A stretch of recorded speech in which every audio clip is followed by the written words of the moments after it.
Here's another actor we know and love. When the film has him in a promo, trailer, or poster, you know you'd see us flocking to the theater as soon as it's premiering or is released. He is a man that is sure to take your breath away, showing you that no mission truly is impossible. Welcome back to Rocket Stars, and today we're going to talk about Thomas Cruise Maypother IV, or more famously known as Tom Cruise, and the first films he was cast in before his rise into stardom. Whoa! Hold it right there. Did you know that in internet algorithms and statistics, it really shows a content creator how much you love and cherish them by giving their videos a like and by subscribing to their channel? It's truly better to give than to receive, so why don't you throw us a little love and appreciation and give in? If you don't, you'll probably get bad luck that's equivalent to breaking 10 mirrors. And while you're at it, click that bell button too so you know when there's new stuff up. If you do, we'd have Tom Cruise come over to your place and give you one of those oversized checks on TV amounting to $1,000. It's momentous, and I doubt you don't want to miss that experience of a lifetime. Okay, let's get on in this blast from the past. First off, we go back as far as 1981 to check on Endless Love. In this coming-of-age melodrama from Frank Zeffirelli, Tom Cruise here plays a supporting role against the tandem of Brooke Shields and Martin Hewitt. Basically, it's a sexually driven film that runs amok on the Romeo and Juliet shindig the couple has got going on.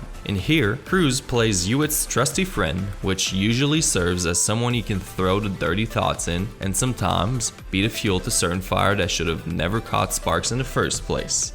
You're full of it. No, I'm serious. I lit a whole pile of newspapers. You ever try to light a whole pile of wet newspapers? Jeez, it smokes like crazy.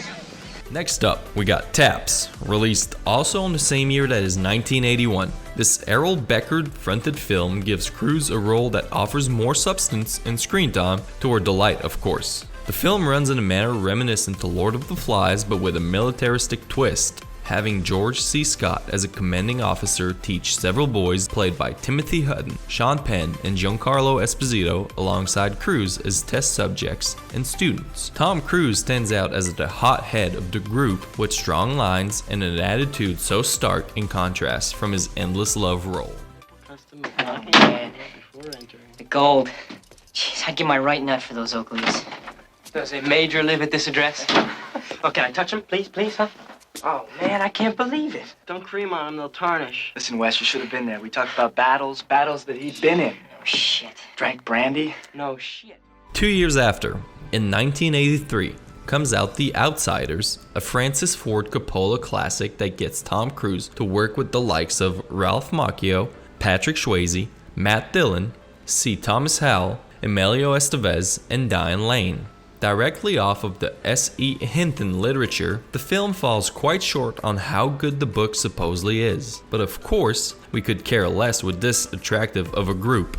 Yet again, Tom Cruise's role ain't that big yet, given that he was just a budding up-and-comer here, but there's still lots to watch as he's got lots to show. This film pretty much encapsulates the start of him earning the spotlight as a heartthrob in his generation. Being cast as one of the outcasts that are against a clique of wealthy kids, Tom Cruise shows his flexibility as an actor, proving how he can work with any role thrown at him. Most importantly, this is the film where Cruise meets Paula Wagner, soon to be his guiding angel to his career moving forward and deeper into the industry. Well, I mean, if he recovers. Also says how you saved them kids, pony boy. Had they burned, death hadn't been for you. Well, Dallas will be mad when he hears that enemy this police record. Ain't that true? Up next, we have Losin It, that was released also in the same year, 1983. After a few supporting roles, Cruise gets a bit more of the limelight in this teen sex comedy that he stars alongside Shelley Long, John Stockwell, and Jackie Earle Haley. Curtis Hanson, the director, takes a group of boys to be lost in Tijuana for a good half an hour screen time of pure debauchery. Y Tu Mama Tambien got nothing on this feat. With Tom Cruise in the lead, his character is a sweet, innocent boy looking for some good fun that ends up being de-virginized by a freshly divorced housewife, out of his fear of doing it with a prostitute. It's a crazy mess of a film, but sometimes it's the brainlessness that helps propel an actor forward, assuring both the audience and the colleagues that he can take on literally anything thrown at him. Woody can't stand it. If I can wait, why can't you wait? And Spider will do anything for it. Spider! Stop him! There comes a time when nothing seems more important than losing it. Last on the list is Risky Business, which was also released on the same year, 1983. After proving that he's lead role material, we now give him the full blow-off for his career. Imagine Ferris Bueller's Days Off, but make it Tom Cruise instead of Matthew Broderick. This Paul Brickman masterpiece offers the most star-powered take on Cruise the 80s could ever show. He perfectly balances a smug and rich character from a well-off family and with the promise of a good future, all in all being a play of being in between having a heart and being a total asshat. He pulls the role spot on, making the character look seamless and forever mounting Cruise to be a long-lasting leading man in the years to follow. Doesn't anyone want to accomplish anything, or do we just want to make money? Make money. Make a lot of money.